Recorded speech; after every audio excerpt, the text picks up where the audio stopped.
Hello everyone, स्वागत है आप सभी का आपके अपने YouTube channel as smart classes में। आज की इस वीडियो में एक बहुत ही बड़ी ब्रेकिंग न्यूज है नियोजित शिक्षकों को लेकर। नियोजित शिक्षकों के लिए यहाँ पे बहुत ही बड़ी खुशखबरी है जो आगे मैं आपको लाइव दिखाने वाली हूँ। साथ ही में इस खुशखबरी का बीपीएससी तैयारी 1.0, 2.0 एंड 3.0 जो आने वाला है उस पर क्या असर पड़ेगा ये भी जानकारी आपको आगे मिलने वाली है। वीडियो स्टार्ट करने से पहले चैनल पर पहली बार आए हो तो वीडियो को लाइक करके चैनल को सब्सक्राइब कर लीजिए, साथ ही बेल आइकन को भी प्रेस कर लीजिए ताकि ऐसी ही अपडेट आपको आगे भी मिलती रहे। की खबर पर मुहर लगी है। नए साल से पहले बिहार के नियोजित शिक्षकों के लिए बड़ी खुशखबरी है। आपको बता दें कि 4.25 लाख शिक्षकों को लाभ मिलेगा। इसका कैबिनेट की स्वीकृति मिल गई है। अब सक्षमता परीक्षा होगी और जिसके बाद विशिष्ट शिक्षक पद नाम में भी संशोधन होगा। अब नियोजित शिक्षक कहलाएंगे सहायक अध्यापक। तो ये बड़ी खबर आपको बता रहे हैं कि पटना से, जहां पर ये खबर आ रही है कि 4.25 लाख शिक्षकों के लिए खुशखबरी है। 4.25 लाख शिक्षकों को इस लाभ मिलेगा और कैबिनेट की स्वीकृति मिलने के बाद इन्हें राज्यकर्मी का दर्जा मिलेगा। तो कैबिनेट की बैठक के बाद इस खबर पर मुहर लगेगी। न्यूज 18 की खबर पर मुहर लगी है जिसमें 4.25 लाख शिक्षकों को कैबिनेट की स्वीकृति मिलने के बाद राज्यकर्मी का दर्जा मिलेगा। तो ये बड़ी खबर आपको बता रहे हैं, जहां पर नए साल से पहले बिहार के नियोजित शिक्षकों के लिए ये एक बड़ी खबर है, जहां पर राज्यकर्मी का दर्जा मिलेगा नियोजित शिक्षकों को। रजनी हमारे साथ और अधिक जानकारी के साथ जुड़ गए हैं। रजनी, ये नए साल से पहले जो नियोजित शिक्षक हैं उनके लिए ये बड़ी खुशखबरी है। बिल्कुल, नियोजित शिक्षक जो है उनके लिए एक ऐतिहासिक जीत माना जाए इसे, क्योंकि वर्षों से लगातार वो इंतजार कर रहे थे कि बिहार के नियोजित शिक्षकों को राज्यकर्मी का दर्जा मिले। लेकिन 2023 के समापन से ठीक पहले नीतीश कैबिनेट ने बड़ा तोहफा दे दिया है और न्यूज 18 ने सबसे पहले जानकारी दी थी। न्यूज 18 की खबर पर मुहर लगी है और विशिष्ट शिक्षक नियमावली 2023 पर मुहर लग गई है, स्वीकृति मिल गई है और उसके साथ साथ अब जो है बिहार के 4.25 लाख शिक्षक जो हैं राज्यकर्मी का दर्जा पा सकेंगे। इसके लिए एक मामूली सी सक्षमता परीक्षा देनी होगी। बता दें आपको भी पूरा जो ड्राफ्ट है उसकी कॉपी जैसे ही न्यूज 18 के हाथ लगती है, हमने पहले ही जानकारी दी है, उन जानकारियों को आप एक साझा कर सकते हैं कि क्या क्या फायदा मिलेगा। लेकिन बता दें आप सीधी तौर से जो ऐच्छिक स्थानांतरण है इसके साथ साथ प्रोन्नति का लाभ मिलेगा, ग्रेड पे में बढ़ोतरी होगी, उसके साथ साथ डीए में बढ़ोतरी होगी। तमाम जो सरकारी सुविधाएं हैं वो जो बीपीएससी शिक्षकों को मिलेगी वो अब नियोजित शिक्षक जो हैं जो राज्यकर्मी का दर्जा पाएंगे उन्हें मिलेगी। तो कुल मिलाकर ये कहें कि नियोजन इकाई एक तरह से अब भंग हो गई।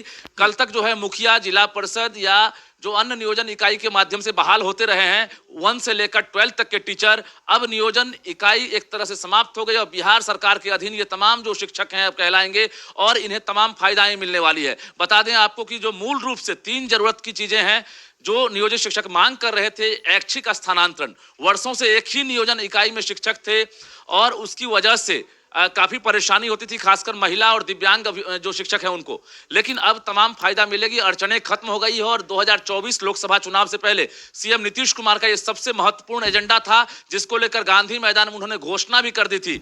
और एसीएस के पाठक भी जहां जा रहे थे वो इशारा दे रहे थे कि राज्यकर्मी का दर्जा देंगे। न्यूज 18 ने सबसे पहले जानकारी दी थी और न्यूज 18 की खबर पर मुहर लग गई है। कल्याण, बता दें आपको कि हर घर में होली और दिवाली मनने की तैयारी शुरू हो गई है। जो नियोजित टीचर लगातार अपने आप को कुंठित महसूस कर रहे थे, वेतन कम, काम ज्यादा या एक तरह से उपेक्षित माहौल में उन्हें जीने का जो एक तरह से आदत हो गया था, वो तमाम सवाल लगातार उठते रहे हैं कि हम नियोजित शिक्षक हैं, हमारा क्या कसूर। ये तमाम सवाल पर जो है विराम लग गया है और एक ही उत्तर मिला है, वो राज्यकर्मी का उत्तर अब सभी को मिल गया है। और राज्यकर्मी में क्या सब फायदा मिलने वाला है ये हमने बता दिया है कि मामूली सी सक्षमता परीक्षा जो बिहार विद्यालय परीक्षा समिति के द्वारा लिया जाएगा, परीक्षा में पास करने को लेकर जो 3 बार कहा गया था कि मौका दिया जाएगा, ड्राफ्ट खुलने के बाद वो भी देखने वाली बात होगी कि आखिर उसे हटा दिया गया है या बाध्यता रहेगी। क्योंकि हम पहले ही कह चुके हैं कि परीक्षा में 3 मौका का जो बाध्यता है वो हटाने की बात हो रही है, यानी अगर 3 बार परीक्षा नहीं पास करेंगे। रजनीश, हमारे दर्शकों को यह भी स्पष्ट कर दीजिए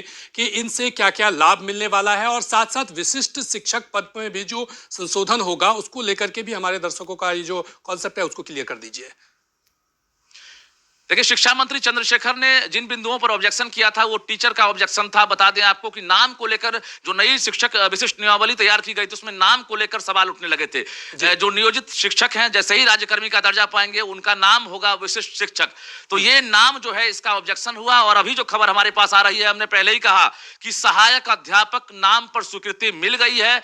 हालांकि ड्राफ्ट देखना होगा, लेकिन सहायक अध्यापक जो है अब ये कहलाएंगे नियोजित शिक्षक। दूसरा फायदा कि अब जैसे ही सक्षमता परीक्षा ये पास करेंगे उसके बाद ये राज्यकर्मी का दर्जा पा सकेंगे। इनकी सैलरी काफी बढ़ जाएगी। जो बीपीएससी अध्यापक हैं, जो सहायक अध्यापक, जो विद्यालय अध्यापक हैं, उनकी सैलरी के ये बराबर हो जाएंगे। और जो फायदा बीपीएससी कैडर वाले को मिलेगा वही फायदा अब विशिष्ट शिक्षक नियमावली वाले जो कैडर वाले शिक्षक हैं उनको ही मिलेगा। इसके लिए अब इन्हें कोई प्रयास नहीं करना होगा, बल्कि स्वतः ये जैसे ही परीक्षा पास करेंगे इनको तमाम फायदा मिलेगी। और उसके साथ साथ जो नियोजित शिक्षक हैं इनका उत्साह भी एक तरह से दोगुना हो गया है।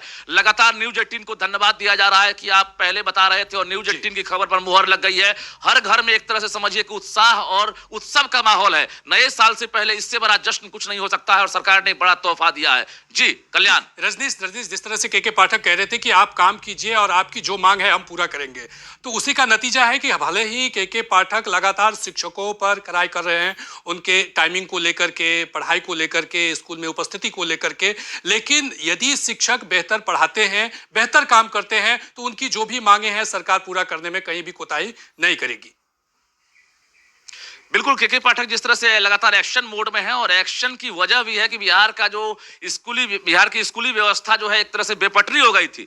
समय पर स्कूल नहीं आना, बच्चों की उपस्थिति कम होना, क्वालिटी एजुकेशन समझौता करना, इन तमाम चीजों को उन्होंने देखा है। और जो नियोजित टीचर हैं, जैसे ही इनकी सैलरी बढ़ेगी, राज्यकर्मी का इनको दर्जा मिलेगा, उसके बाद इनका ना सिर्फ मनोबल बढ़ेगा बल्कि ये एक तरह से अब जो है राज्यकर्मी का दर्जा पाने के बाद उसी उत्साह के साथ शिक्षा देंगे जिस उत्साह से जो है बीपीएससी वाले शिक्षक देंगे। तो कुल मिलाकर देश के भविष्यों के साथ एक तरह से अब जो है बिहार के भविष्यों के साथ भी एक तरह से अब समझिए कि फायदा होने वाला है। उनको मन लगाकर शिक्षक पढ़ाएंगे और क्वालिटी एजुकेशन को लेकर भी अब ये कहीं ना कहीं मोटिवेट करेंगे। कल्याण जी रजनीश, जिस तरह से सवाल कई तरह के उठ रहे थे बिहार में शिक्षक और शिक्षा व्यवस्था को लेकर के, स्कूली शिक्षक को लेकर के, चाहे शिक्षक के स्तर पर हो या विद्यार्थियों के नामांकन में जिस तरह से बढ़ोतरी नहीं हो रही थी उसको लेकर के हो, एजुकेशन क्वालिटी को लेकर सवाल उठ रहे थे। लेकिन अब इन शिक्षकों के मांग के बाद क्या लगता है आने वाले दिनों में बिहार की शिक्षा व्यवस्था में अमूलचूल परिवर्तन देखने को मिलेगा?